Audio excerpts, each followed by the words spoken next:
Hey guys, I'm so glad to be with you today. I'm sending a video because I'm on vacation. It's my 20-year wedding anniversary with my wife Sarah. So we're in Cancun. So that's the pretty clouds behind me.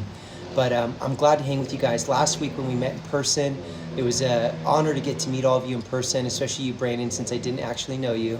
And Leah, I stayed at your house, so I guess I know you. And Jacob, we've kind of done a lot of life together. And Teresa, I've met all your kids. So I know all of you, but it was nice to meet you, Brandon.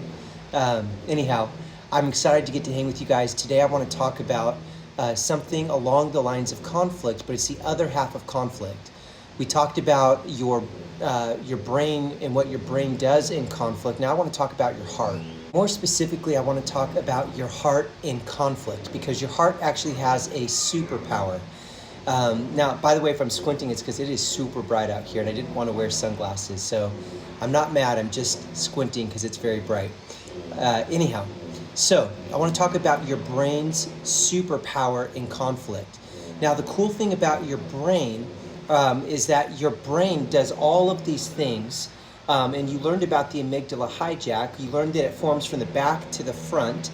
And then there's this part in the middle that detects threats, which is all incredible. But you actually control that part of your brain actually with your heart. And there's a reason why.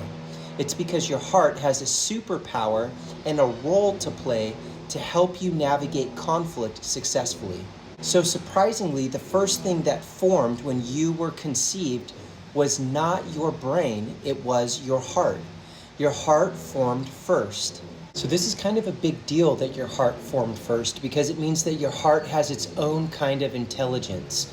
Now, researchers and scientists don't totally know everything about the heart, but what they know is fascinating.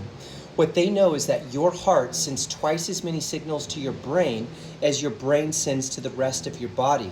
So that's a fascinating thing. It means your heart is actually sending signals that your brain, your reactive part of your brain, your threat detector part of your brain, and your prefrontal cortex, the forward-thinking planning part of your brain, they're all responding to all of those signals that are coming from your heart.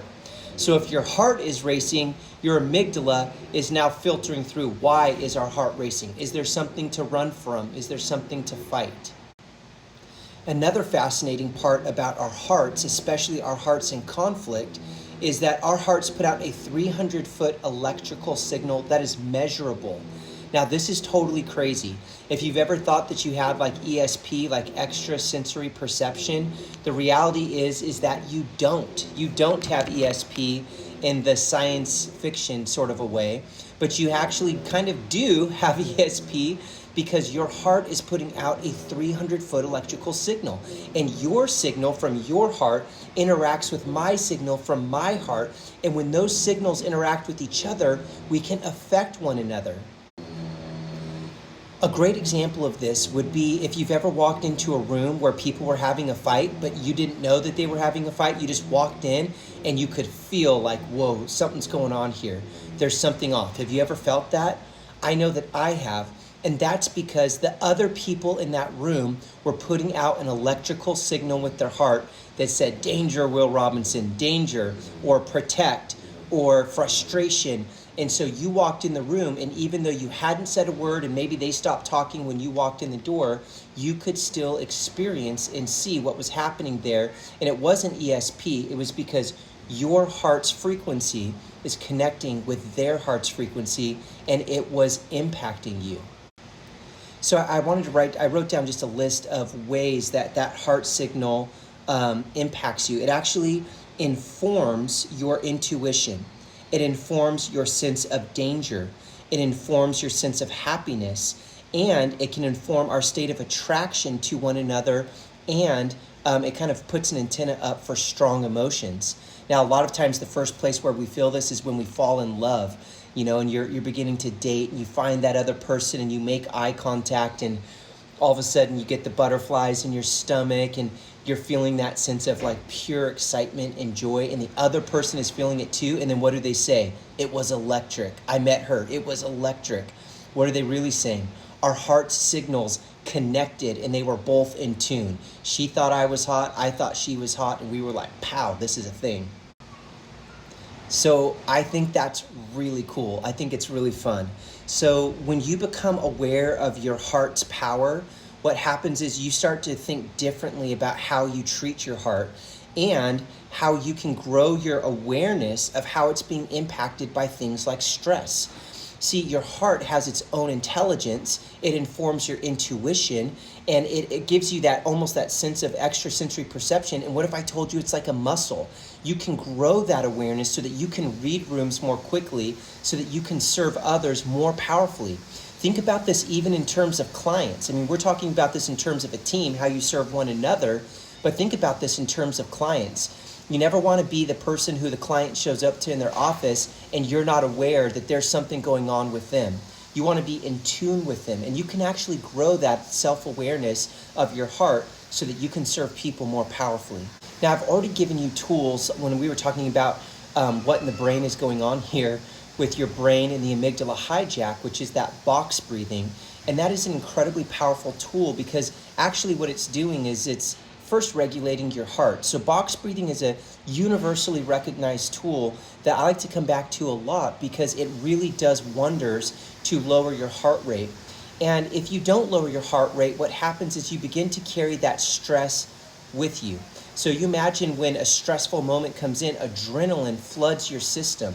The problem is that if you don't do something with that adrenaline, or if you don't control your breathing to bring your heart rate down so the adrenaline doesn't go crazy in your body, what happens is you will carry that trauma. It turns into trauma in your body. You will carry it with you. Scientists and researchers actually say that your body keeps the score. Your cells will store that stress inside of them. So because your body keeps the score, and because that stress can get stored inside of you, if you're not managing your heart well, if you're not managing through box breathing, and also through physical fitness, if you're not managing that well, what happens is your cells literally retain the stress and the trauma. When that adrenaline goes into your system, it stays in there until it gets worked out. And so there's a lot of ways to work out that stress. But what you need to know before I tell you some ways how to work out that stress, what you need to know is that it can have a negative impact on your physical body, and it can have a negative impact, of course, as we all know, on your mind and your mental health. Stress and anxiety that is not dealt with doesn't go away, it stacks on top of you.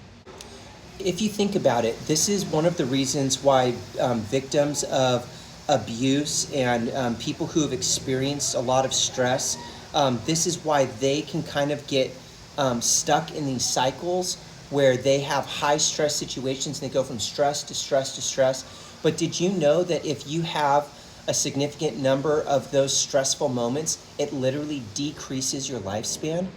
That's crazy to me. There was a whole study about this connected to kids, and it was called ACEs. And what they thought was the cause of a lot of the challenges in our communities was poverty. But as they dug deeper, what they discovered, it was actually early childhood trauma. And that early childhood trauma could decrease people's lifespan by up to 5 years. So imagine if you've experienced trauma. It's not just early childhood trauma, but adult trauma and ongoing stress. It can have a long-term impact, not just on your heart, but on your body and on your mind. And again, the reason why it can have such a huge impact on your body and your mind is because all of that stress gets stored into your cells, like the cellular makeup of you, and then you carry it with you. So where do you go from here if you're experiencing that kind of stress? First of all, this is an invitation to personal growth. This is where you go get a counselor. This is where you go get a life coach. This is where you go get a coach to help you recognize what are your stress points and how to overcome them, or even how to structure your day so that you can function more efficiently and relieve some of that anxiety and stress. The worst thing that you can do is ignore it, stuff it down, and keep going, which, by the way, is what a lot of successful people do, and then they burn out. They stuff it and stuff it and stuff it, and they carry it with them for years until they burn out. And burnout is this not a short-term effect, it's a long-term effect. For some people, it can take years and years and before they ever recover, and for some people, it can go on much longer before they're able to recover. So there's a famous proverb. It's one of my favorite verses in the Bible, and it says this. It says, "Guard your heart above all else, for it directs the course of your life." And when I first read it, it wasn't one of my favorite verses. I thought it was pretty, But guard your heart, what does that even mean? I mean, I guess I thought, and when I first read it, I probably thought guard your heart was about your emotions. And I do think it's about your emotions. Um, but the more I read it and the more I discover and learn about the power of our hearts, the more I begin to think a little bit more deeply about guard your heart above all else, for it directs the course of your life. Because I begin to think of it a little bit more deeply now, recognizing that our heart has its own intelligence. Our heart has its own superpower. That if we can help our hearts to be strong and healthy through physical fitness and through also growing our self-awareness, we can actually manage our heart in such a way, we can guard it in such a way that we can actually create longevity and sustainability, and that we can reduce stress, and that when we guard our heart through physical fitness and seeing a therapist or a counselor or a coach to help us really achieve at our very best and manage ourselves so that we're not walking around in anxiety and stress, when we do that, we're actually guarding our own lives. We're actually protecting ourselves so that we can go the distance. I mean, all of these weeks that we've had together has been about building teams that win. And I love this idea of building teams that win. But the very first thing that you've got to do if you want to be a part of a winning team is you've got to guard your heart.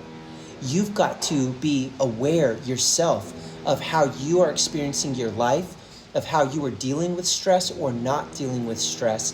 And then you've got to get on the bandwagon of personal growth so that you can become the kind of person who is able to contribute to your team on a high level. Hey, I love you guys. I miss you guys. Sorry I can't be there in person, but this is the second best way. I didn't have very good internet reception, so I wasn't going to try and get in on the internet. I didn't think it was going to work. So I made this. I hope it blesses you guys, and I look forward to seeing you when I get back next week, and we'll talk in person. All right, you guys. Peace. By the way, this is where I'm at. Don't be jealous.